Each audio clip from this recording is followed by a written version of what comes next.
Bonjour et bienvenue avec le How to Survive podcast. Enchanté, Chris. Hello. How are you? I mean, ça va? Yeah, I'm très bien. Now, the reason for the French, this week's movie is French produced.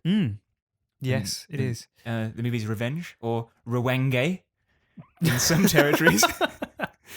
Vengeance. Yeah. Yeah. It's directed by Coralie Figon. Fargier, I think her name.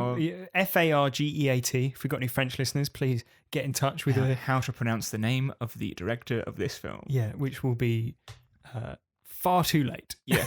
It's episode 185 of the How to Survive podcast.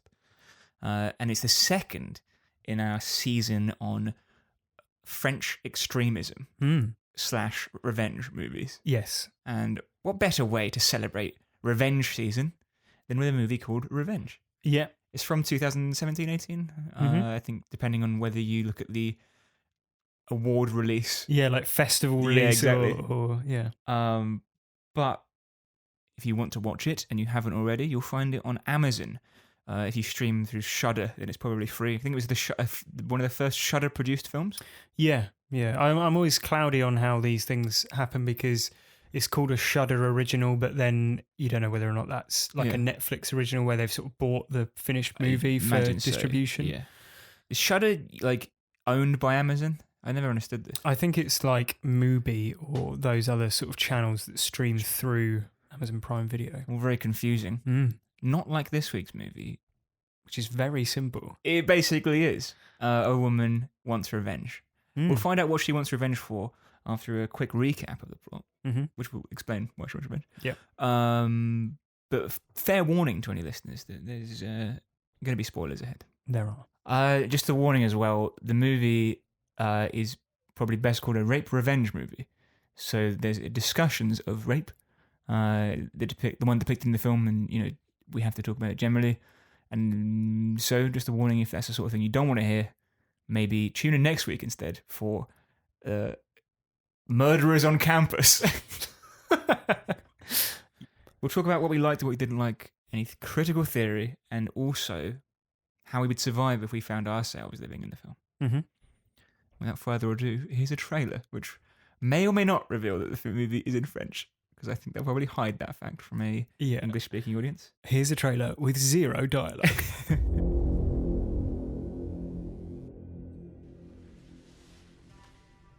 Drive me completely crazy.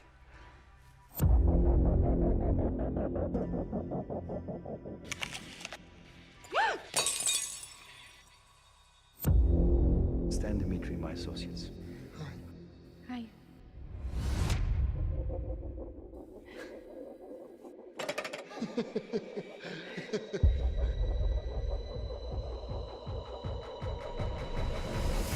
Of course, if there was dialogue, that might have been the character of Richard talking to Jen, who is an American socialite. Yeah. Now let's hear all about her, Joe. Jen is an American socialite. Yeah.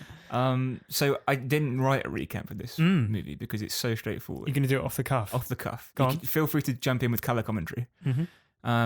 Jen and Richard are lovers. Jen is not married to Richard. Richard is married to someone else. Yeah. So he doesn't want his affair getting out. They go to a retreat somewhere in the desert, I think probably the Sahara or something. Who knows? Nevada? Probably Nevada, not Sahara. I think it's supposed to be as non-specific as possible, probably. Probably. And so it is. Anyway, within minutes, they're down to business. They're having sex. Yep. And they're having a great time. Yep. The next day, Jen is surprised to see the arrival of Dimitri and Stan, who are Richard's friends, who have shown up for a hunting trip. And they've come a day early, basically. So they have a strange evening where they get drunk and Jen dances with them. She feels a bit uncomfortable because they're all a bit leery. She's an attractive woman. It's fair to say that she's owning it, though, I think, isn't she? She's dancing in a very sexualized manner, and knowingly so. Yes, I agree with that. Which leads to problems the following day, where one of the mistakes her dancing as a invitation to have sex with her even if she doesn't want to. Mm. So while Richard is away delivering his passports to the gamekeeper or something, she's raped by Stan. Anyway, so she wants to go home, wants the chopper to be called. You have to be choppered out of this particular place. So after a few arguments, she runs away from them all, and they give chase up to the edge of a cliff. Richard calms things down by saying he's going to call for a helicopter to retrieve them, but then pushes her off a cliff. And she falls down hundreds of feet, landing on a tree, which impales her through the chest. So they go back to the villa and decide they're going to go on their hunting trip anyway, and they'll clear up the body on the way past. But when they get there, she's gone. She managed to burn the tree down whilst like impaled on it. And they gather at the tree and agree to split up and hunt for her. She goes into the river and swims downstream, and they kind of follow her trail. But she makes it down the river a bit. And Dimitri, on his little journey, stops for a piss. And she sneaks up behind him, takes his gun, but finds out that it's not loaded. And it was a trap that he laid, knowing that she was somewhere nearby. Do you think that's true, or do you think that's him just being Like trying to own an the mistake? egotist? Yeah, I think so. Like, I lured you into my trap. Yeah, either way, he attempts to drown her. But she gets the better of him by stealing his knife and stabbing him through the eyes and killing him. Yeah. So he floats downstream. She takes all his stuff and hides out in a nearby cave for the evening. Now, she's taken some peyote, which was put in her care by Richard the previous night. And she heard a story that some guy took peyote and was able to cut off his own leg without feeling a thing. So she's obviously in a lot of pain. Needs to tend to her injuries. Takes the peyote, removes the embedded branch from her stomach, and cauterizes the wound with a burnt can. Of Phoenix beer. Which, rising from the ashes. very good. She's healed basically perfectly the next day. With a huge black phoenix scar on her torso. Brilliant. Looks badass. Probably would hurt like fuck, but she's on peyote, mate, so it's fine. it's fine. Yeah. The next day she hunts them, basically. Turns the tables a bit, and they're confused and reckless, I'd say. She hunts Stan first. She sees him driving his car along the mountain pass and shoots him when he gets out to refill the fuel. And so a scuffle ensues, a bit of a shootout, chase, and he's chasing after her at one point, and she breaks her torch, as in a electronic torch, against the rock, putting broken glass on the floor.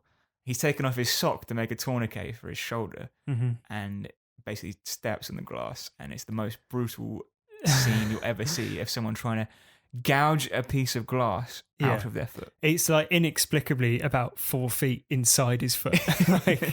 That's how deep the glass is. He gets back in the car and drives after her, but she shoots him and kills him. So then it's just the two of them, Richard and Jen, to have a showdown. They do that back at the villa. Richard makes it back first, and when he's in the shower, she sneaks in, and they have a big confrontation. They both shoot at each other, wounding each other. It's like Mr. and Mrs. Smith, but like if they were psychopaths. They're both bleeding so profusely that the floor is coated with blood, and they slip around in it in a very funny, exciting kind of way. Eventually she gets the upper hand and shoots him, killing him, while awaiting the arrival of the helicopter. And that's revenge for you. That is revenge. A dish best served bloody. What did you think of it? It's quite a ride, isn't it? Fair enough to say. It's a full-blooded rape revenge movie, in the classic sort of exploitation sense. You mentioned the blood. There's almost a laughable amount of blood. Apparently the crew literally would run out of fake blood during the filming of certain scenes. It's like Brain Dead, right? But in a sort of much less somehow it is less over the top. But there's an amazing shot after Richard has been killed where Jen walks back into the living room, where it's, all these pristine white carpets and walls and sofas and everything, but it's obviously just like coated in blood. It manages to not feel gratuitously violent. I think, despite all the blood. And maybe that's because pretty much all the violence, is visited upon the villains for a change. Yeah, it's like Home Alone, but insanely in the desert. violent. Yeah, and it's like if Harry and Marv had, like, when they got burned, if like it had shown close-ups of their skin blistering. Yeah, they had to peel their blisters off. Yeah. That said, I think the scene in which Stan has been shot in the shoulder and is still firing his rifle. Yeah. Like, after a couple of shots, his arm would be detached from his body, I think. So that's a bit absurd. But I thought the film did a brilliant thing with the sort of dynamic of the hunter and the hunted all the way through. And it changes even, within the scene. So obviously the three men are hunters. They're on a hunting trip. Yeah. But she manages to turn the tables. But then within sequences, there'll be, parts where she's on top and parts where they are, and when they're chasing each other. Yeah. I think that's, it makes it a really dynamic and exciting watch. Yes. I think if you told me that a movie where a woman is raped, thrown off a cliff, narrowly survives being drowned, is hunted across a desert by armed men, with just the clothes on her back, that would be one of the best films of the past year. I don't think I'd have believed you going in, but here we are. It's true. Yeah, absolutely. Compare it to like Martyrs from last week, which is like broadly considered part of the same movement. Yeah, French extremism, I think you called it. New French extremity or extremity. Right. Yeah, is like that is po-faced and boring compared to this, which is like exciting and like does amazing things with like tension and special effects. Right? Yeah. Like in Martyrs, a woman is skinned alive, and it still has somehow less impact than just a guy treading on a piece of glass. Yeah, absolutely. Yeah. I thought the desert setting made it feel a lot like Fury Road. Yeah. I can believe that. And it had a lot of the same sort of pace and character that Fury Road colour had. palette. It was very bright. Yeah, very orange. And I think that we should say something about Matilda Lutz's performance as Jen. Yeah. Because it's an astonishingly physical performance. But it is fully transformative as well. She goes from being a very stereotypical archetype of a blonde, I guess you might say bimbo. Yeah, valley girl, sort of socialite. Yeah. Yeah. To being like Lara Croft. Yes. Yeah. This is the Lara Croft origin story that we all wanted. Yeah. Aside from some of the elements, I suppose. Yeah. Interestingly, I think she barely wears any clothes at any point in the film, but I think the way Fagier shoots her, at the beginning of the film, it's very much like the male gaze, right? Exactly. So it's very focused on her assets as a sexualized individual. So it's lots of shots of her arse and her legs and her boobs and all that. Right, exactly. Right. Then as the film progresses, it's less about her assets and more about the capability of her body, right? Yeah, right. It's about the physical power and, it's still about her physique, but it's about the power that physique gives her, as opposed to in a sort of physical sense, as opposed to the power it gives her in a sexual sense. Yeah, absolutely. And then she goes through a semi-literal transformation, like you said, Phoenix rising from the flames. Yeah, it's like extremely heavy-handed, but in a way that can only be intentional. Yeah. Equally, her hair color changes throughout. I'm sure you noticed. She starts out like platinum blonde, and through the accumulation of dirt and blood in her hair, ends up like with like black hair. Yeah, it's like she's completely changed. Everything from you can no longer kind of look at her as a sexualized object. Yeah, you now have to look at her as a a powerful woman. Yeah, and the fact that she is still essentially in her underwear at the end of the film, but it's completely different. It feels completely different. And there's a nice sort of inverting of the, naked victim being chased by a killer. Yes. Sort of dynamic that we see in so many horror films. But Yeah. I'm sure we're going to talk about that in a bit. Is it the most painful movie that we've ever covered? Probably not, but I know where you're coming from. What would you say is more painful than this that we've covered? I mean, I don't have anything that springs to mind. There are obviously lots of things. I think Green Room. Green Room's pretty hairy. Yeah. Or I was thinking as well, the Loved Ones. Yeah, definitely. That's pretty. That's horrific. Cringingly painful at times. Yeah, Apostle. Yeah, similar reasons. Yes. Yeah. I know where you're coming from though. The glass in the foot scene is absurdly horrific, as we talked about. But to me, that almost sort of detracts from how painful it seems because it's so over the top. It makes it like fun rather than painful in a way. So it's like it's fun you don't to feel watch any sympathy because you're laughing as well, right? Yeah, right. You're cringing, right? Yeah, and you don't feel any sympathy, obviously, because he's a rapist, and all of the other characters in the film are villains, aside from Jen. And it's the same with Richard Kling filming his guts together. So Richard gets shot in the torso by Jen in the film's final scenes, and when he films the wound shuts, there's a bit of bleeding everywhere. Yeah.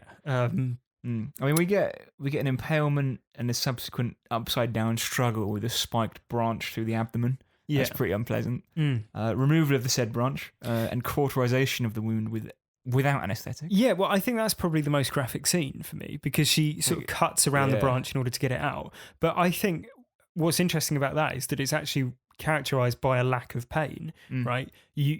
There are reaction shots of her and she's under the influence of peyote, but the point is that she's not feeling anything, right? And so again, it's like a strange twist on those sorts of horror scenes, and I think like it would be completely different if she was crying and in agony while she's doing it, like he is when he's taking the glass out of his foot. Yeah.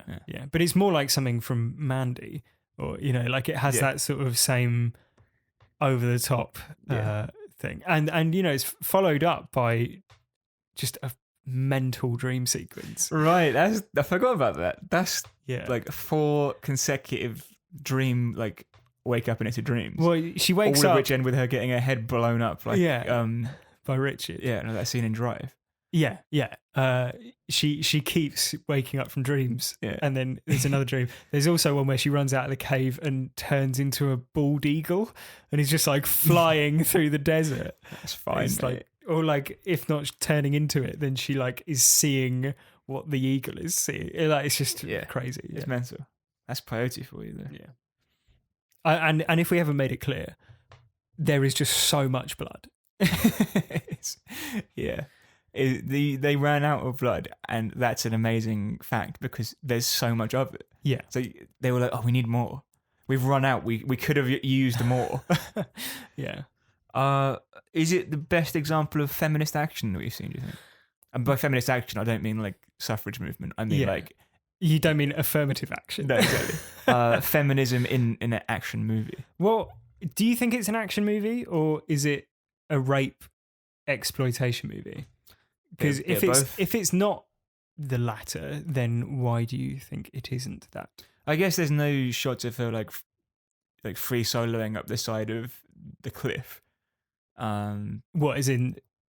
That's an action movie. Yeah, exactly. Trope, right? She doesn't hang on to the side of a plane when it's taking off like a Mission Impossible. Right. Instance. Yeah. But so I mean, it's more like she puts people in traps or gets into like snafus with them, fights them. Yeah, I guess so. But then that is all indicative. Those are all elements that are common to the rape revenge genre. Yeah, that's what I mean. It's not staged like an action movie as much as like imagine like in Mission Impossible Fallout where you've got the bathroom fight, for instance. That is an action movie. It's set up like one. Yeah, whereas the fights in this are much more scrappy and like struggly. No one's an expert, basically. No. That's sort of, I think, The trouble with the whole feminist angle to this movie, because if you Google it, you'll invariably come across loads of articles about how it's it either Explore is titles similar to this, and it's like Last House on the Left yeah, or whatever. exactly, right? Yeah, but the feminist or otherwise nature of it repurposing what is a typically degrading and nasty genre, especially towards women, is it's quite difficult to unpack, and it will take some time and require people who are much smarter than me. But like, I think the rape is realistically and upsettingly portrayed. Yeah. And then the film takes a much more fantastical approach with the revenge portion. Right. So you could, realistically, you could say that the second half of the film is like an action movie because it's got that pace and it's got that absurdity to it. Yeah, like Fury Road.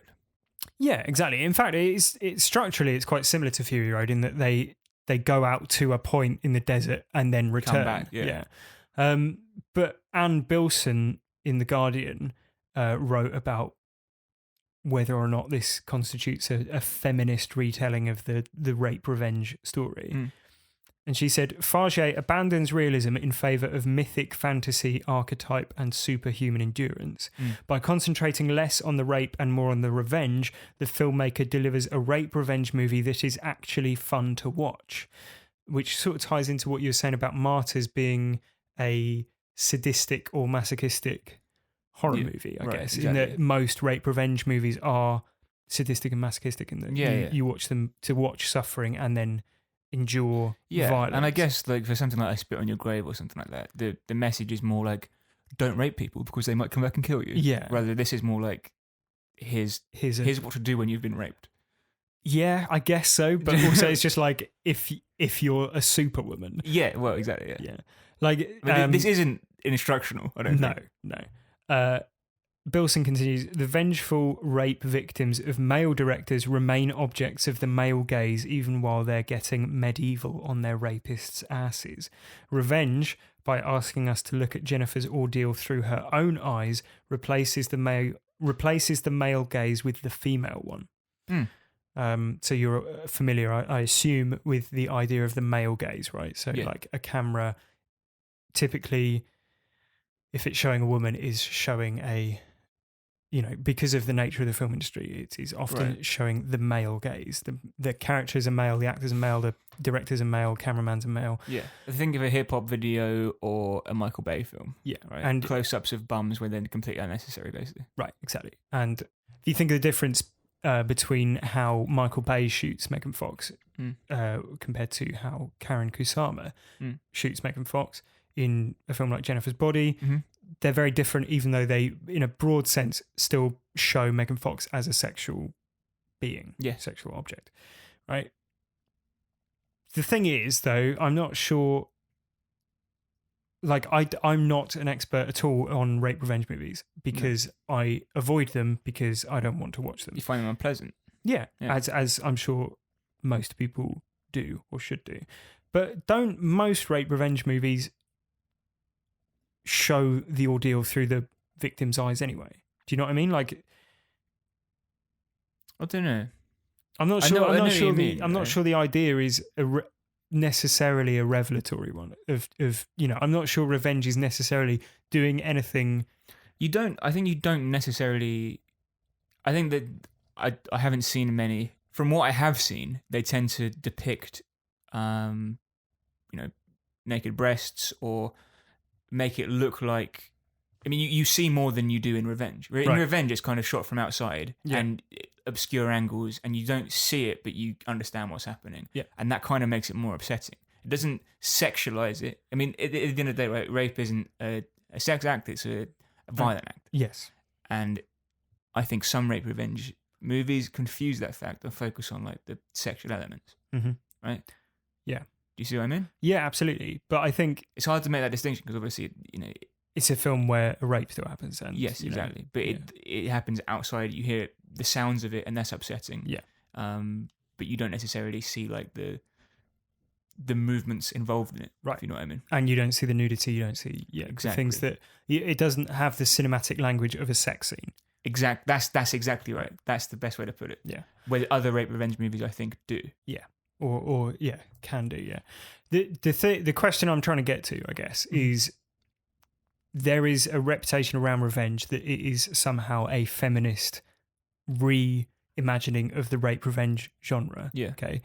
But I think we have often criticized films for supposedly making a critique on something, but also hitting all the same notes of that thing at the same time. Yeah. Well, I guess the question is this film doing something specific or like fundamentally different to the typical rape revenge films to make it stand out in a political sense? And if so, what is that? I think, like you said, it's probably the language of the film, right? This fact that it starts out male gazy, like you say, like it's close-ups of her bum and her breasts and her lips and stuff, and then later isn't. Yeah, it has a better understanding. It's deliberate. This isn't an accident. They've obviously made a decision to desexualize her post the rape to make her more revenge-seeky, I guess. Yeah. Well, I guess a good way of summing it up would be that she starts out as a model and turns into an athlete. Like those are the differences in terms of how her body is portrayed. Yeah. Because an athlete, if you're an Olympic sprinter who is a woman, you're wearing what is essentially the same amount of coverage clothing-wise as underwear, but the way in which you are viewed societally is completely different than if you were in a bikini. So it's a similar difference, I think. I agree with you. I think comparing it to other movies we've covered which are very feminist focused, the obvious comparison is Alien. Well, the themes in that aren't dissimilar. I think if you could probably take apart revenge in a similar way to bodily penetration, the glass and the tree and things like that. That takes place in Alien. Yep. But I think the difference there is that Ripley is the feminist message there is that she's the same as everyone else, right? That the gender roles and the genders in that film were deliberately designed to be completely irrelevant to the plot. It didn't matter that Ripley was a woman in that movie. It didn't come up. Or you compare it to something like Tomb Raider, where Lara Croft starts the movie in a cage fight, which she wins. Yeah. And, the comparison there is obviously that Jen doesn't. And Jen has to learn to fight. So Jen's womanhood is presented as a weakness at the beginning of the film. And it leads her enemies to underestimate her. Whereas I don't think those other movies, Ripley's never underestimated for being a woman. Maybe in later films, when they're like, what do you know, you stupid woman? Yeah, like Alien is famous for, I think, at least trying to present a post, gender and post race society to some extent. You know, in the sense that the crew is a collection of all different genders and races, and none of those have any hierarchy or priority over everyone else. Lara Croft in Tomb Raider, let's say in the new movie, for instance, in Tomb Raider, her being a woman doesn't really factor into it. I mean, they might call her like, you stupid girl or something, but it's not like anyone tries to rape her, right? Mostly because of the certification of the movie, but like she often, I think, has the upper hand in fights and things like that. Yeah. And also, like the most recent Tomb Raider movie, there's a sort of concerted effort to desexualize her in the cinematic sense in which she was previously sexualized. Yeah. When she was portrayed by Angelina Jolie. Yes, I agree. Alicia Vikander is more Jen at the end of Revenge than Angelina Jolie in Cradle of Life. Yeah. Do you think the movie's believable? I mean, despite the fact that all this craziness is happening, were you with it? Here's my question to you. Do you think you would ask that question of the film if it was a man?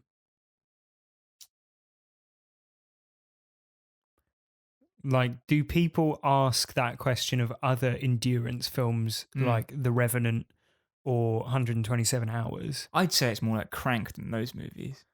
Well, or do people ask whether Jason John Statham. Wick or Die Hard is Yeah. believable, right? Because despite what I was saying about it not being an action movie, it being a rape revenge movie, it is, it carries a lot of the genre conventions of an action movie, right? So if we understand it as at least partially like an action movie, then it's a bit silly to question how it will play out, because that's what films with those generic conventions do. Yeah, right. But then I don't recall John McClane getting impaled through the stomach. No, and but spine. he like rips his feet to shreds with broken glass and just puts some gauze over it and then carries on. Yeah, that's true. I mean, like, I guess I see your point. Maybe I wouldn't have asked. I can't answer that question. I'm not accusing you of anything, Listen, obviously, mate, but I know I represent the patriarchy in this conversation. You call yourself an ally. Yeah. I get. I mean, the point I've made, I think, probably is on the same side as you, which is that it's very cartoony, and the language of the film suggests that in any fight, in any situation, no matter what happens, there's a finishing move required to finish off an opponent. Like in any martial arts film where they'll take an absolute thrashing, but you know all the time that there's one move that's going to take the opponent down. Right. The same as in WWE even, right? The fight can go on and be hysterical and ridiculous, but you know that all it takes is them to pull out that one RKO and they've got it. All it takes is for Jen to stick her entire hand inside the body of Richard. Which you know is coming because you've seen a film before, right?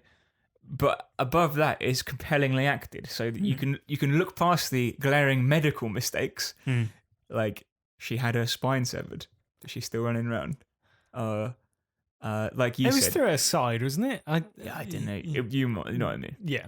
She's doing well to have like no entry wound as well. Sure. Like you said, the guy shooting the gun and his arm doesn't fall off. Things like that. Yeah. Like you notice them all, or I did anyway. But you're like, fuck it, I don't care. It's like Crank. It's a lot like Crank. Exactly. Yeah. It's like Crank, but not horrible. But then, I guess that's sort of my point in that, you accept a lot of these things, because it's part of what we understand movies to be. They're not all documentaries. They're not all trying to tell a hyper realistic story. So why select this film in particular to ask that question of it? Maybe you're French, mate. I hate French people. Yeah, exactly. Yeah, that's probably it. Yeah. I mean, you've held up a mirror to the inherent anti-feminist biases in me. Yeah. Well, we all have them, I'm sure. Yeah. Just some more than others. Listen, how is Jen going to explain all this when that guy in the helicopter arrives? Is the last shot implying that she's going to kill the helicopter pilot as well? Fung knows. So, if you haven't seen the film, basically she walks out onto the veranda of this like amazing villa where they're staying, and is just sort of contemplating life, I guess, while she stood there covered in blood. And at that point, the helicopter that Richard phoned to escape on arrives. We hear it like in the background. Yeah, and she turns and looks at the camera. Yeah. In a dramatic way, and then revenge pops up. And you are right in the sense that you don't get the impression that, in some films like, I don't know, like, this might be a slightly bad example, but in Texas Chainsaw Massacre, like the character escapes and then the emotion erupts from them having escaped. Yeah. She's crying and laughing hysterically in the back of his truck. And, in other films, the person survives and then is, you get the outpouring of emotion. Yeah, there's no outpouring of emotion. No, exactly. So it's like, is she holding the entire male population responsible for what's happening to her? Like, is she going to kill the helicopter? Is she going to steal the helicopter and like fly it somewhere? Because from what we've seen, nothing is beyond her capabilities. Right. So yeah, is that the sort of implication? It's just tune for revenge too, maybe. Well, if you end a film with a dramatic shot down the camera, I don't think that the thing that's going to happen in 30 seconds on from the end of that scene is that she'll burst into tears. She'll burst into tears. Right, exactly. Right. Yeah. it's going to be more like she's going to fucking like hold him at gunpoint and make him fly her out of there or something like that. Do you know what I mean? Yeah, I hadn't thought past it, only to say like what the fuck.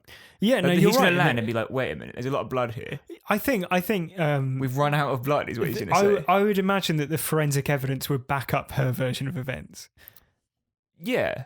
No, I don't know. It's a bit rich. What? She's got a massive wound, massive puncture wound. Yeah.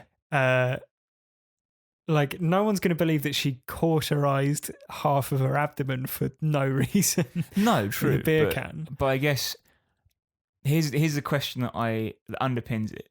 Does the punishment fit the crime? Right. She's like, yeah, I just like killed these 3 guys. Well, it's self-defense, isn't it? Because she's not punishing. She's not, as such, just punishing them for raping her. She's also fighting for her life. She's fighting for her life because they are out hunting, trying to kill her. That's true. So it's kill or be killed. So it's not revenge necessarily. It's more like self-defense. The movie should have been called Self-defense. Self-defense. Yeah, maybe. So with that, Chris, I mean, How to Survive, right? That's the name of the show. Mm-hmm. Tip 1, obviously, don't go around raping people. Yeah, absolutely. Yeah. That was first on my list as well. And I know it's mealy-mouthed, but I would expand it to as well as don't rape people, don't be friends with rapists. Yeah.